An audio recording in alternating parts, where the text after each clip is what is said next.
ان کا ماننا ہے کہ ہم فوج کے خلاف نہیں، نہ تصادم چاہتے ہیں۔ 8 فروری سے کسی نے مجھ سے رابطہ نہیں کیا بقول عمران خان۔ وہ کہتے ہیں مجھے معلوم ہے مجھ سے رابطہ کیوں نہیں ہو رہا، لیکن بتانا نہیں چاہتا۔ اڈیالہ جیل میں صحافیوں سے غیر رسمی گفتگو میں عمران خان کا کہنا تھا کہ 9 مئی کے واقعات پر کمیشن بنانا چاہیے اور CCTV ویڈیوز نکالی جانی چاہیے۔ خواتین و اقلیتوں کی مخصوص نشستوں کے حوالے سے عمران خان کا کہنا تھا کہ الیکشن کمیشن نے ہماری ریزرو سیٹس چھین کر جمہوریت کی دھجیاں اڑا دی ہیں۔ PTI کو مخصوص نشستیں نہ دے کر ہماری خواتین پر ظلم کیا گیا۔ الیکشن میں دھاندلی الیکشن کمیشن نے کی ہے۔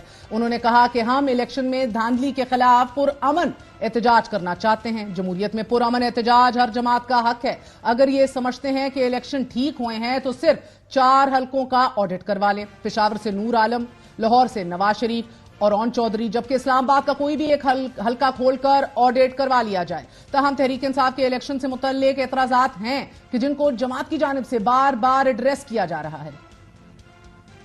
نواز شریف صاحب کے 378 ووٹ آپ دیکھ سکتے ہیں، 1 لگا دیا 1378 پر۔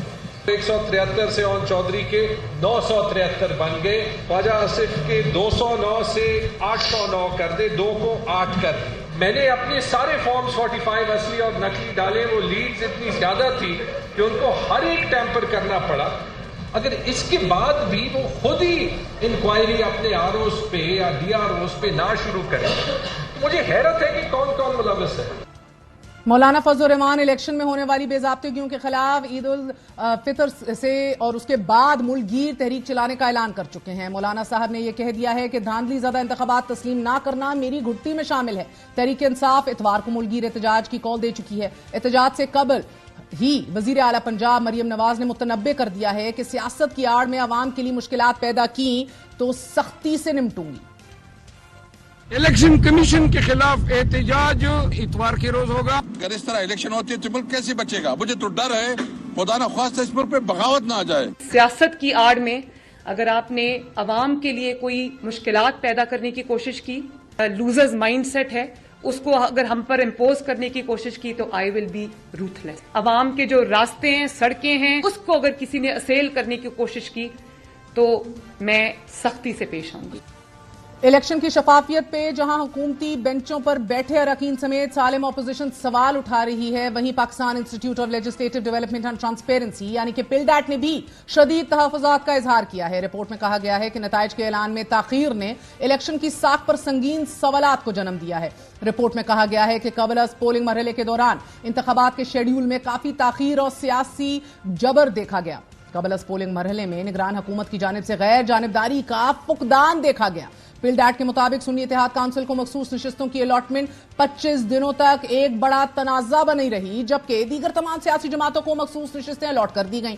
رپورٹ میں کہا گیا ہے کہ الیکشن کمیشن 2024 کے عام انتخابات میں ہونے والی بے ضابطگیوں کی مکمل اور غیر جانبدارانہ تحقیقات کرے۔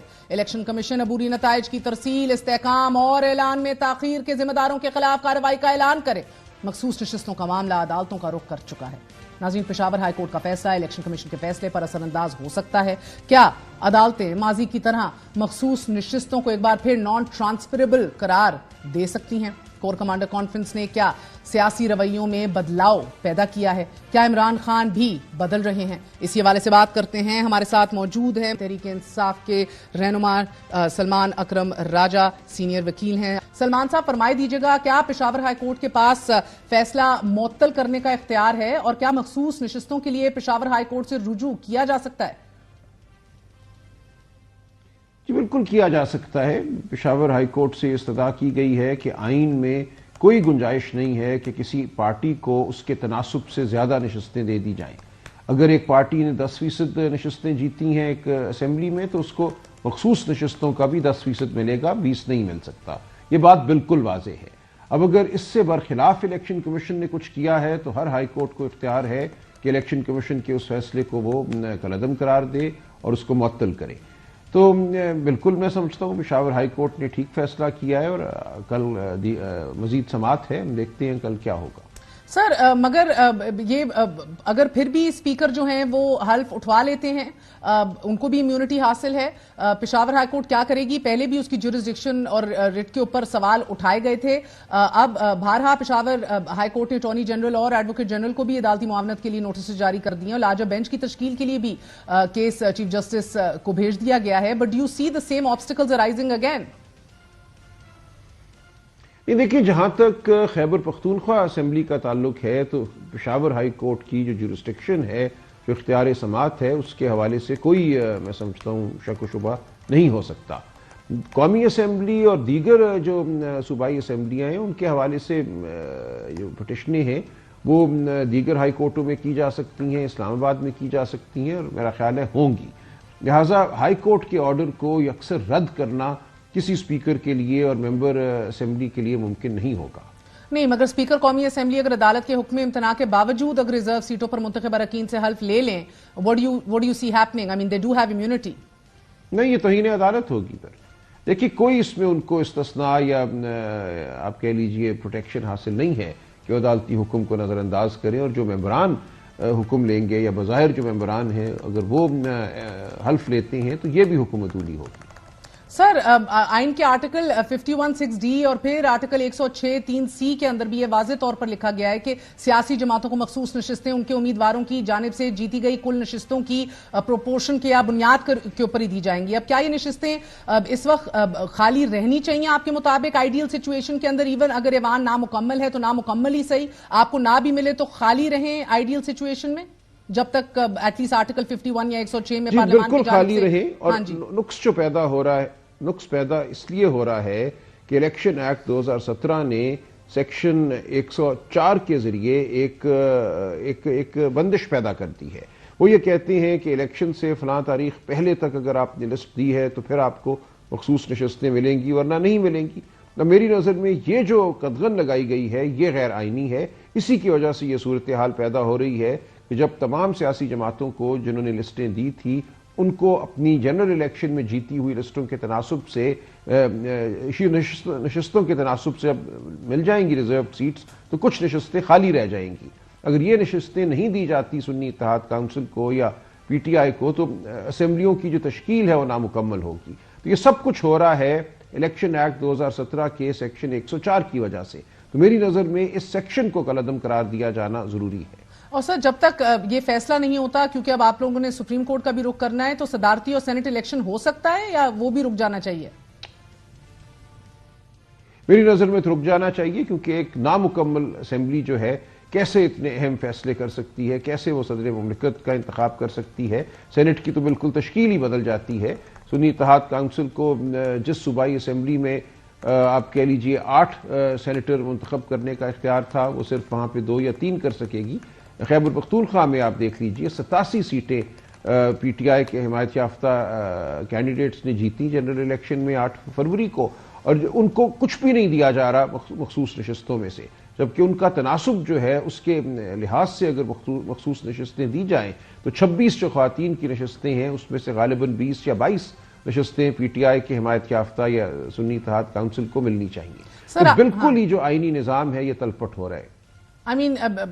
بالکل ہی تلپٹ ہو رہا ہے. That is the right way to say it sir, because مسئلہ اب یہ ہے کہ پلڈیٹ کی رپورٹ کے اندر بڑا واضح طور پہ بہت سے انکشافات سامنے آئے ہیں، ڈیٹیل سامنے آئی ہیں، مگر اس کے باوجود ہم دیکھ رہے ہیں کہ اس کے اندر یہی کہا گیا ہے کہ الیکشن کمیشن نے فارم 45 جو اپلوڈ کیا پھر کچھ فارم غائب بھی کر دیا. آپ لوگوں نے پریس کانفرنس میں کہا، لیکن رپورٹ میں کہا گیا ہے کہ الیکشن کمیشن ہی 2024 کے عام انتخابات پہ ہونے والی تمام تر جو بے ضابطگیاں ہیں اس کی مکمل اور غیر جانبدارانہ تحقیقات کرے، اور ساتھ یہ بھی کہ تمام تر جو فیزز تھے نتائج کی ترسیل، استحکام، اعلان میں جو ڈیلیز اور تاخیر ہوئی ہے، ذمہ داروں کے خلاف کارروائی کا اعلان بھی الیکشن کمیشن کرے. تو سر میر کیا سادے ہیں، بیمار ہوئے جس کے سبب اسی اتار کے لونڈے سے دوا لیتے ہیں، کیا that is the only option?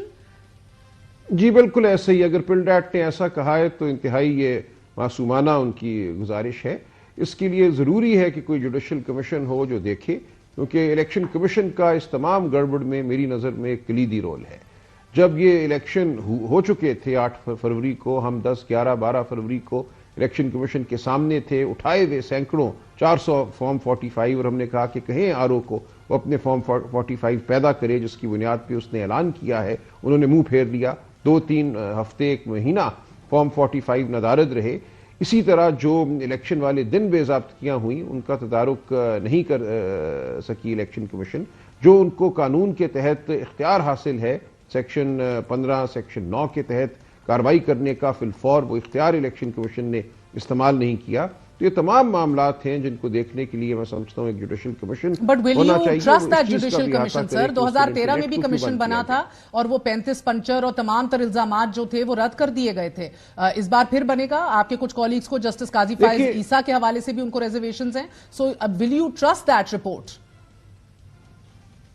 دیکھیے وہ رپورٹ خود بولے گی کہ وہ کتنی قابل اعتبار ہے. 2013 کے الیکشن کے حوالے سے یہ ہوا تھا کہ اس وقت لوگ اس طرح سے فارم 14 ہوتا تھا جس کو اب ہم فارم 45 کہتے ہیں ان کو نہیں حاصل کرتے تھے اپنے پولنگ ایجنٹ سے. لہٰذا جب کمیشن نے کارروائی کی تو وہ فارم 14 کے فقدان کی وجہ سے بات آگے زیادہ نہیں بڑھ سکی تھی. اس دفعہ حالات بالکل مختلف ہیں. اس دفعہ فارم 45 ہر امیدوار نے اپنے پولنگ ایجنٹس کو کہا تھا کہ وہ لے اور ان کو محفوظ رکھے. ہمارے پاس بہت بڑی تعداد میں فارم 45 موجود ہیں جو بتاتے ہیں کہ اس دن کسی پولنگ سٹیشن پہ کیا ہوا، کتنے ووٹ کس امیدوار کو پڑے. اور اب جو الیکشن کمیشن نے اپنے فارم 45 اپلوڈ کیے کل، اس سے بات اور کھل کے واضح ہوگی. پوری قوم نے دیکھا کہ کیسے اوور رائٹنگ ہوئی ہے، ٹرائیبیونلز کا ہی سامنا کرنا پڑے گا. اس کو 9 بنایا گیا. ایک قانونی اور آئینی رستہ بہرحال ٹرائیبیونلز اور ہائی کورٹس اور سپریم کورٹ سے ہی گزرتا ہوا جاتا ہے. دیر از no other way. But Tehreek Insaf جو ہے وہ پھر بھی دیکھیے وہ ہے اپنی جگہ، لیکن ایک جوڈیشل کمیشن جو ہے وہ عوام کے ضمیر کو میں سمجھتا ہوں مطمئن کرنے کے لیے بنایا جا سکتا ہے. ٹرائیبیونلز کا تو یہ ہوگا نا، آپ دیکھیں پنجاب جیسے صوبے کے لیے صرف 2 عدالتیں قائم کی گئی ہیں تمام الیکشن تنازعات کو دیکھنے کے لیے. 300 صوبائی حلقے ہیں، 140 قومی حلقے ہیں اور 2 جج صاحبان کو بٹھا دیا گیا ہے. اس سے تو یہی نظر آتا ہے کہ نظام میں کوئی خواہش نہیں ہے حقیقت تک پہنچنے کے حوالے سے. نظام یہی سر نظام میں پارلیمان کو فعال کرنا ہوگا نا.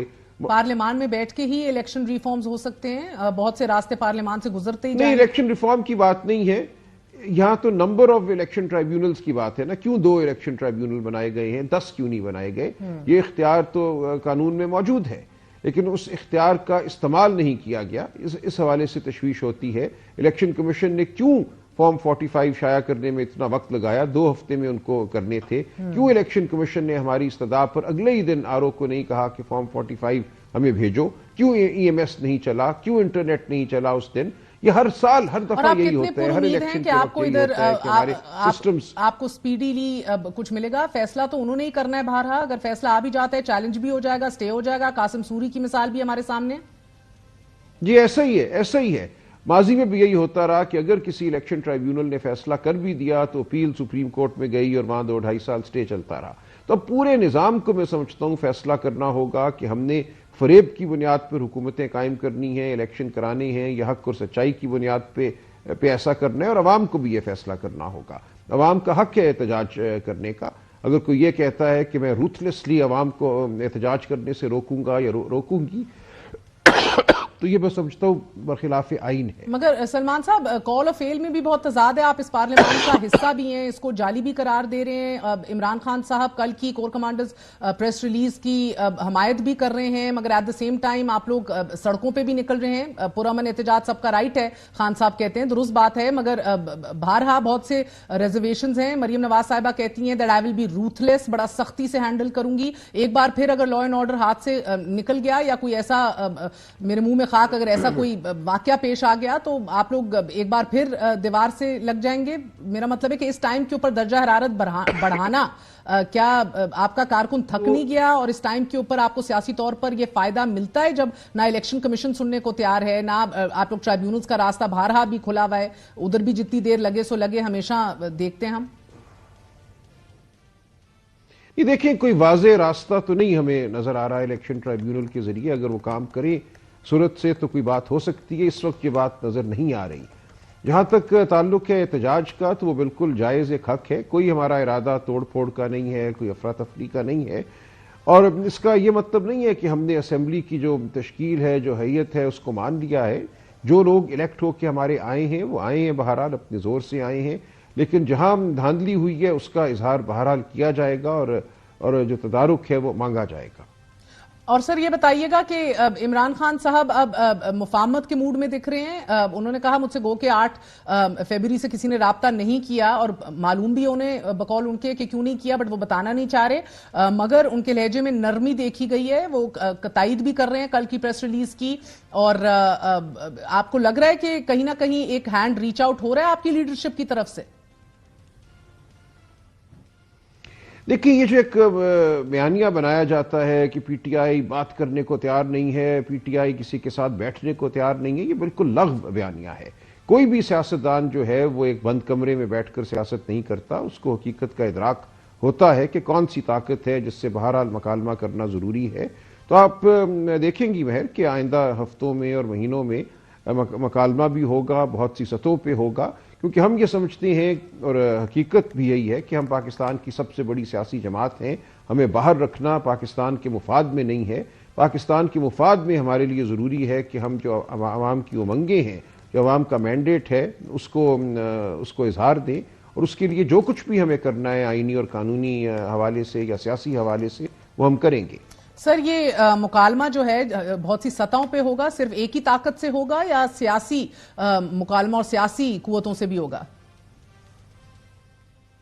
دیکھیں، میں کوئی ڈیٹیل تو نہیں آپ کو بتا سکتا، لیکن ایک عمومی رویہ یہی ہے کہ ہم نے سیاست کرنی ہے، اپنا رول پلے کرنا ہے، اور اس کے لیے جو بھی ضروری ہوگا اپنے بنیادی اصولوں سے ہم نہیں ہٹیں گے.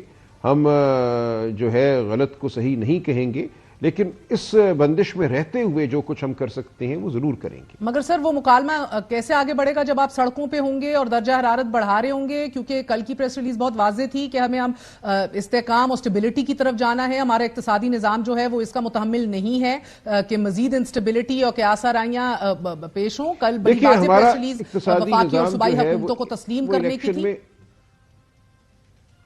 دیکھیں، اقتصادی نظام الیکشن میں دھاندلی کا بھی میں سمجھتا ہوں متحمل نہیں ہے. اقتصادی نظام اس بات کا متحمل نہیں ہے کہ عوام کو، اس ملک کی جو یوتھ ہے، جو نوجوان ہیں، ان کو مایوس کر دیا جائے، ان کو یہ کہا جائے کہ تمہارے ووٹ کی کوئی وقت نہیں ہے. جب آپ یہ کرتے ہیں تو آپ عوام کا، اپنے سب سے جو آپ کا میں سمجھتا ہوں متحرک طبقہ ہے، جو یوتھ ہے، ان کے اور ریاست کے درمیان جو تعلق ہے اس کو آپ توڑ دیتے ہیں. کوئی ریاست، کوئی قوم ترقی نہیں کرتی اس طرح. اس لیے ہم جو بات کر رہے ہیں وہ اس تعلق کو واپس جوڑنے کی بات کر رہے ہیں. ہم سمجھتے ہیں اس ملک کا ایک اخلاقی ایک پیمانہ قائم ہونا چاہیے سیاسی حوالے سے، الیکشن کے حوالے سے. اسی کے بعد لوگ سمجھیں گے کہ یہ ملک ہمارا ہے، ہمارے ووٹ کی وقت ہے، عزت ہے، اور ہم کچھ کریں گے تو اس ملک میں اور اس کے لیے کیا آپ لوگ کوئی کور ٹیم تشکیل دیں گے؟ لوگوں کو رعایا بنا دیتے ہیں. سر ماضی میں بھی ووٹ آف نو کانفیڈنس سے پہلے عمران خان صاحب نے اسد عمر، فواد چودھری، پرویز خٹک اور شاہ محمود قریشی پر مشتمل ایک کور ٹیم مذاکرات کے لیے تشکیل دی تھی، بیک اینڈ فورتھ. تب اسٹیبلشمنٹ سے بھی بات ہو رہی تھی، بلکہ انہی سے بات ہو رہی تھی. اب آپ کوئی کور ٹیم تشکیل دیں گے اس حوالے سے؟ دیکھیے، میرے لیے نہیں ہے یہ کہنا، لیکن مجھے کوئی حیرت نہیں ہوگی اگر اس نوعیت کی کوئی ٹیم تشکیل دی جاتی ہے. جو رویہ میں دیکھ رہا ہوں پی ٹی آئی کے اندر، وہ ہرگز ایسا نہیں ہے کہ ہم نے کوئی گھیراؤ جلاؤ کرنا ہے. وہ یہی ہے کہ ہمیں ہمارا حق دو، جو عوام نے ووٹ دیا ہے اس کو عزت دو، عوام کو وقت دو، اور ہمارے سے بات کرو. ہم بات کرنے کو تیار ہیں. بہت بہت شکریہ. سلمان اکرم راجہ صاحب ہمارے ساتھ موجود تھے، کہہ رہے تھے کہ آنے والے دنوں میں آپ دیکھیں گی مکالمہ بہت سی سطحوں پہ ہوگا. ایک چھوٹا سا وقفہ، وقفے کے بعد حاضر ہوتے ہیں. اسٹے ود اس.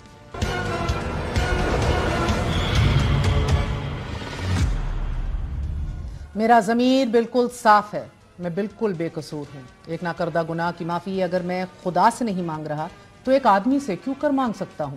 یہ الفاظ 1 اپریل 1969 کو قیدی نمبر 1772 کی جانب سے ادا کیے گئے، مگر پھر اسی شخص کو 3 دن بعد 4 اپریل 1969 کو راولپنڈی کیمپ جیل میں پھانسی دے دی گئی. یہ کوئی عام شخص نہیں تھا، بلکہ سابق وزیر اعظم ذوالفقار علی بھٹو تھے. اس ملک کا پہلا منتخب وزیر اعظم، وہ شخص کہ جس نے ایٹمی پروگرام کی بنیاد یہ کہہ کر رکھی کہ ہم گھاس کھا لیں گے مگر ایٹم بم بنائیں گے. میں ایک عوامی شخص ہوں اور عوام کے ساتھ رہوں گا. ذوالفقار علی بھٹو ایک نہیں ہے، 2 ذوالفقار علی بھٹو ہیں. ایک جو یہاں کھڑا ہے اور دوسرے آپ، ہر ایک آپ میں سے. میں عوام کی پیدائش ہوں، میں عوام سے دور کیسے ہو سکتا ہوں؟ میں یہ اعلان کرتا ہوں کہ قانونی طریقے سے فوجی نظام کو خاتمہ آج ہو رہا ہے. I will not be a party to the ignominious surrender of part of my country. You can take your Security Council. Here you are. I'm going. اور پھر ذوالفقار علی بھٹو کے 2 بیٹے، 1 بیٹی اور بیوی انصاف کی تلاش میں اس دنیا سے منہ موڑ گئے۔ My father was very calm and he talked to family matters, he talked to party matters, and I keep seeing his face. My father had been preparing me for 2 years. He kept saying they were going to kill him, but nobody believed it. They were all taken by the judicial facade. And he kept saying, but you don't understand. I have been deceived by General Zia-ul-Haq. I know the kind of man he is. I wouldn't have appointed him Chief of Army Staff if I had known. First class siyasadan tha. Now how did he get 90,000 prisoners without fighting or firing a shot? اور باعزت ان کو لیا ہے. اس وقت کے فوجی عامر general Zia الحق اس فیصلے کا دفاع کرتے رہے۔ There were 7 judges, and it is entirely up to them to consider it and to answer the judgment according to their conscience and according to their thoughts. In fact, it shows how independent the judiciary is. جبکہ وہ 7 ججز جنہوں نے بھٹو کی پھانسی کا حکم دیا تھا، ان میں سے ایک جج بعد میں ایک ایسا بیان دیتے ہیں کہ جس سے تاثر ملتا ہے کہ بھٹو کی پھانسی کا فیصلہ دباؤ کے تحت دیا گیا تھا۔ تمام جج صاحبان جو ہیں وہ اتنے بہادر نہیں ہوتے کہ اپنی نوکریوں کو قربان کر دیں اور انصاف کرتے رہیں، لہذا وہ یہی سمجھتے ہیں کہ اپنی نوکری کو بچا لینا چاہیے، کیونکہ شاید میرا یہاں رہنا قوم کے لیے اور اس ادارے کے لیے بہتر رہے گا۔ ناظرین، المیہ یہ ہے کہ وہ شخص کہ جس نے اس ملک کو پہلا متفقہ آئین دیا، جس دن اسے پھانسی دی جا رہی تھی، اس کی عمر فقط 51 سال تھی۔ بھٹو خاندان کو انصاف کے حصول کے لیے 44 سال 10 ماہ اور 22 دن لگ گئے۔ پیپلز پارٹی کی جانب سے 2011 میں ذوالفقار علی بھٹو کی سزائے موت کے خلاف صدارتی ریفرنس دائر کیا گیا۔ 11 رکنی لاجب بینچ نے پہلی سماعت 2 جنوری 2012 کو کی اور پھر صدارتی ریفرنس کو سماعت کے لیے مقرر ہونے کے لیے 12 سال گزر گئے اور گزشتہ سال 12 دسمبر کو چیف جسٹس قاضی فائز عیسیٰ نے کیس کو دوبارہ سماعت کے لیے مقرر کر دیا اور آج سپریم کورٹ نے صدارتی ریفرنس پر متفقہ رائے دیتے ہوئے قرار دیا ہے کہ ذوالفقار علی بھٹو کو فیئر ٹرائل کا موقع نہیں ملا۔ جس وقت چیف جسٹس قاضی فائز عیسیٰ رائے سنا رہے تھے، اس وقت بلاول بھٹو زرداری کمرہ عدالت میں موجود تھے اور رائے سنتے ہی آپ دیدہ ہو گئے۔ جسٹس نے ریمارکس دیے کہ ہم ججز قانون کے مطابق فیصلہ کرنے اور ہر شخص کے ساتھ یکساں انصاف کے پابند ہیں۔ We judges are bound to, quote, do right to all manner of people according to law without fear or favor, affection or ill will. This is our oath of office as prescribed in the Constitution, 3rd Schedule. There have been some cases in our judicial history that created a public perception that either fear or favor deterred the performance of a duty to administer justice in accordance with the law.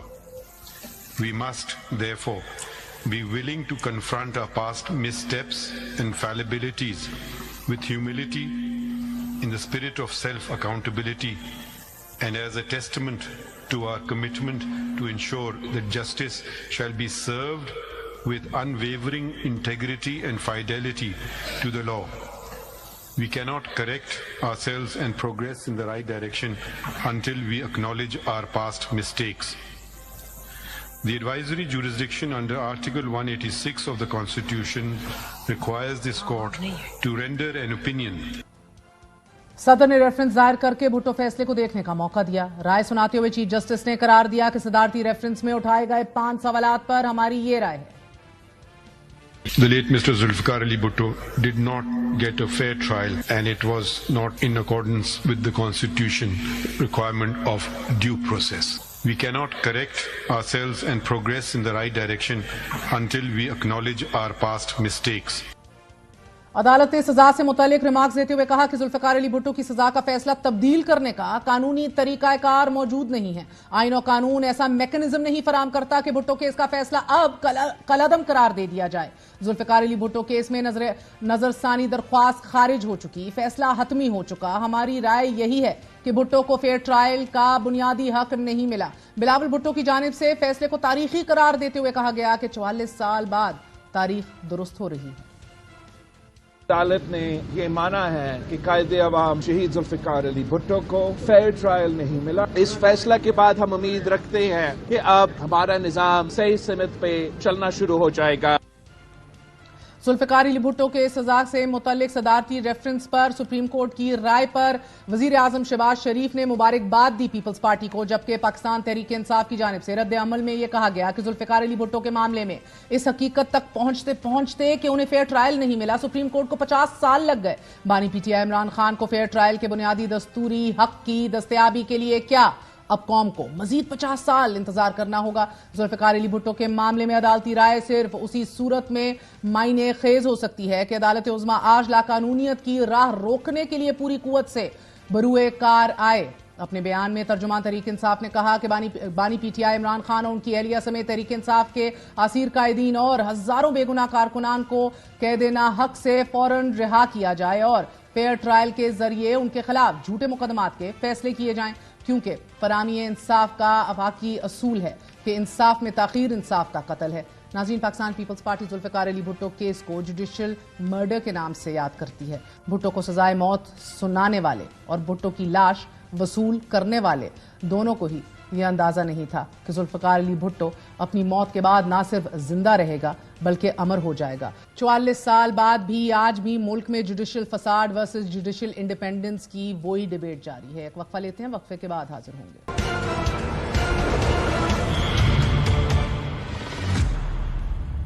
دو مخالف جماعتوں کی دو مخالف اسمبلیوں میں حکومتیں قائم ہو چکی ہیں۔ وزیر اعلیٰ کی حلف برداری کے بعد اب کابینہ نے بھی حلف لے لیا ہے، مگر یہ سوال اپنی جگہ برقرار ہے کہ کیا یہ دونوں ریاستی اکائیاں مرکز اور ایک دوسرے کے ساتھ تعلقات ٹھیک رکھ پائیں گی، اور کیا مرکز دونوں اکائیوں کو ایک ہی آنکھ سے دیکھ سکے گا؟ یہ وہ سوالات ہیں کہ جن نے خیبر پختونخوا میں تحریک انصاف کے علی امین گنڈاپور اور پنجاب میں مریم نواز شریف کے حکومت بنانے کے بعد جنم لیا ہے۔ آج پنجاب اور خیبر پختونخوا کی کابینہ نے حلف اٹھا لیا۔ گورنر ہاؤس پشاور میں خیبر پختونخوا کی 15 رکنی نئی کابینہ نے حلف اٹھایا کہ جن میں سابق اسپیکر اور صوبائی وزیر مشتاق غنی ایک بار پھر وزیر بننے جا رہے ہیں۔ عمر ایوب کے کزن ارشد ایوب بھی کابینہ کا حصہ ہوں گے۔ ارشد ایوب کے بھائی اکبر ایوب گزشتہ کابینہ کا حصہ تھے، اور اسی طرح سابق وزیر شکیل احمد کو ایک بار پھر وزیر بنایا جائے گا۔ شکیل احمد پر 9 میں واقعات کے حوالے سے کیسز بھی ہیں، انہیں کم و بیش 8 بار گرفتار کیا جا چکا ہے اور وہ ضمانت پر رہا ہیں۔ اسد کیسر کے بھائی عاقب اللہ خان بھی کابینہ کا حصہ ہوں گے،